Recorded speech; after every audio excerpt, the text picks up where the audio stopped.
अब तो जोर से कहीं पर पटाखा फट जाए ना तो सबसे पहले पाकिस्तान सफाई देता है, कहता मेरा हाथ नहीं है। जो लोग ये पाकिस्तान के समर्थन में बात करते हैं ना, इनको पाकिस्तानी भेज देना चाहिए, जाए वहां भीख मांगे। पाक अधिकृत कश्मीर में किस प्रकार का नजारा है, अराजकता है। लोग 1 किलो गेहूं के लिए लड़ रहे हैं, आटा के लिए लड़ रहे हैं। जुबान ही कटार है। चले थे बिहार को ललकारने, 25 साल तक जिन्होंने जातिवाद का जहर फैलाया। वादों की बौछार है। जंगल राज पार्ट 2 है। मैं भी गठबंधन कर लो, कुछ नहीं होने वाला। अब आर है या पार है। बहनों और भाइयों, दुनिया के अंदर सम्मान बढ़ा है। 2014 के पहले क्या स्थिति थी? 2014 के पहले दुनिया के अंदर भारत के प्रति सम्मान का भाव समाप्त हो रहा था। लगातार सम्मान घटता जा रहा था। सीमाएं असुरक्षित थी, घुसपैठ होती थी, आतंकी विस्फोट होते थे। और जब भी मैं तब भी सांसद था और मेंबर ऑफ पार्लियामेंट के नाते जब हम पार्लियामेंट में इस मुद्दे को उठाते थे तो कांग्रेस की सरकार कहती थी कि आतंकवादी सीमा पार के हैं, हम क्या करेंगे। बहनों और भाइयों, विकास के कार्य ठप पड़े थे, भ्रष्टाचार चरम पे था, गरीब भूख से मरता था, किसान आत्महत्या करता था, नौजवान पलायन करता था, बेटी और व्यापारी सुरक्षित नहीं थी और हर हिंदू पर्व और त्योहार के पहले दंगे हो जाते थे। यही होता था ना। लेकिन बहनों और भाइयों, 14 के बाद कैसे परिवर्तन हुआ है। आज दुनिया के अंदर सम्मान बढ़ा है, सीमाएं सुरक्षित हुई हैं। सीमाएं सुरक्षित होने के साथ साथ आतंकवाद और नक्सलवाद पर नकेल कसी गई है। अब तो जोर से कहीं पर पटाखा फट जाए ना तो सबसे पहले पाकिस्तान सफाई देता है, कहता मेरा हाथ नहीं है। अब ये सीमा पार का आतंकवाद समाप्त। पाकिस्तान कहता है मेरा हाथ नहीं है, बकस दो बस एक बार, अब कुछ नहीं कर रहा हूं मैं।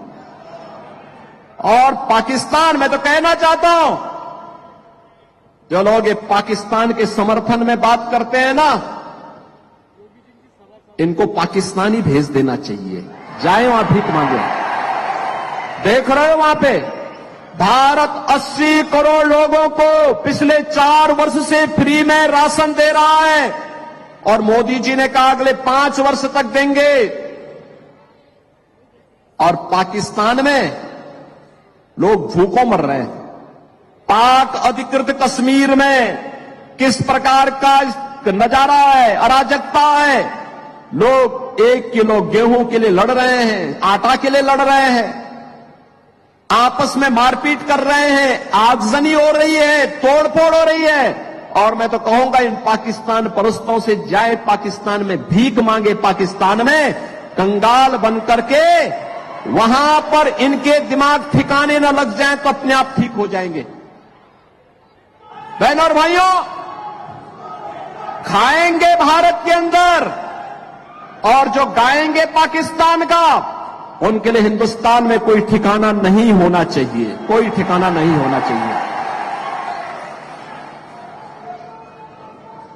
जो लोग कहते मोदी जी ने क्या किया है, बहनों और भाइयों, उनको सबसे पहला जवाब दीजिए, उनको सबसे पहला जवाब दीजिए कि जितनी पाकिस्तान की आबादी है उससे ज्यादा लोगों को मोदी जी ने 10 वर्ष में गरीबी रेखा से उभार करके खुशहाल जीवन जीने के लिए एक मार्ग प्रशस्त किया है। उनको बताइए, पाकिस्तान की आबादी 23 करोड़ और मोदी जी ने 25 करोड़ लोगों को गरीबी से उभारा है। ये है नया भारत। बहनों और भाइयों, आयुष्मान भारत, 60 करोड़ लोगों को 5 लाख रुपए की सुविधा। और मोदी जी ने कहा है कि 70 वर्ष से ऊपर के हर एक वृद्ध नागरिक को, वृद्धजन को 5 लाख रुपए प्रतिवर्ष आयुष्मान भारत की सुविधा उपलब्ध करवाएंगे, स्वास्थ्य की सुविधा उपलब्ध करवाएंगे, फ्री में उपलब्ध करवाएंगे। बहनों और भाइयों, 50 करोड़ गरीबों के जनधन अकाउंट खुले हैं। 12 करोड़ अन्नदाता किसानों के लिए किसान सम्मान निधि, 12 करोड़ गरीबों के घर में शौचालय बने हैं। एलपीजी का सिलेंडर जो कांग्रेस के समय में मिलता नहीं था, पैसा देके भी नहीं मिलता था, मोदी जी ने 10 करोड़ घरों को फ्री में उपलब्ध करवाने का काम किया है। और 4 करोड़ गरीबों के मकान बन गए हैं। और बाकी जितने बचे हैं अगले 5 वर्ष में मोदी जी ने कहा उन सब के लिए भी एक एक प्रधानमंत्री आवास उपलब्ध करवाने का काम करेंगे। बहनों और भाइयों, एक तरफ गरीब कल्याण की योजनाएं और दूसरी ओर इंफ्रास्ट्रक्चर। अरे महाराष्ट्र का तो सौभाग्य है, मोदी जी के नेतृत्व में आदरणीय नितिन गडकरी जी ने इंफ्रास्ट्रक्चर का ऐसा जाल बिछाया है, दुनिया देखती रह जाती है। हाईवे, वर्ल्ड क्लास हाईवे, 4 लेन, 6 लेन, 8 लेन, 12 लेन की एक्सप्रेसवे बन रही है, हाईवे बन रहे हैं, एयरपोर्ट बन रहे हैं, IIT, IIM, AIIMS, IIIT, NIT, world class university, हर घर नल की योजना। और हर घर में नल होगा, नल में जल होगा, जल भी आरओ का होगा। यह भी मोदी जी के नेतृत्व में आज पूरे देश के अंदर लागू हो रहा है। और बहनों और भाइयों, ये तो मैं आपको धन्यवाद देने के लिए आया हूं। आपने यहां पर डॉक्टर सुभाष जी भामरे को अपना मेंबर ऑफ पार्लियामेंट बनाया था और बना रहे हैं। एक पढ़ा लिखा इंसान, कैंसर सर्जन, उच्च शिक्षित कैंसर सर्जन, वह तो इन सब के बारे में जानता है। संसद में विभाग, मंत्रालयों में इन मुद्दों को उठाता है, संसद में मुद्दों को उठाता है, उन योजनाओं को यहां पे लेकर के आने का काम करता है।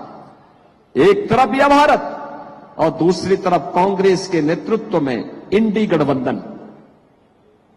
बहनों और भाइयों, एक बात बताऊं मैं आपको, ये जो कांग्रेस है ना, हमें एक गफलत छोड़ देनी चाहिए कि ये कांग्रेस महात्मा गांधी वाली कांग्रेस है। ये महात्मा गांधी वाली कांग्रेस नहीं है। ये कांग्रेस वह कांग्रेस नहीं जिसको सरदार पटेल ने, लोकमान्य तिलक जी ने जिस कांग्रेस को नेतृत्व दिया था, ये कांग्रेस सोनिया कांग्रेस है, सोनिया कांग्रेस। इस खबर में फिलहाल इतना ही, लेकिन आपको एक खबर अच्छी लगी तो इस खबर को लाइक कीजिए और चैनल को फ्री में सब्सक्राइब करना बिल्कुल मत भूलिए।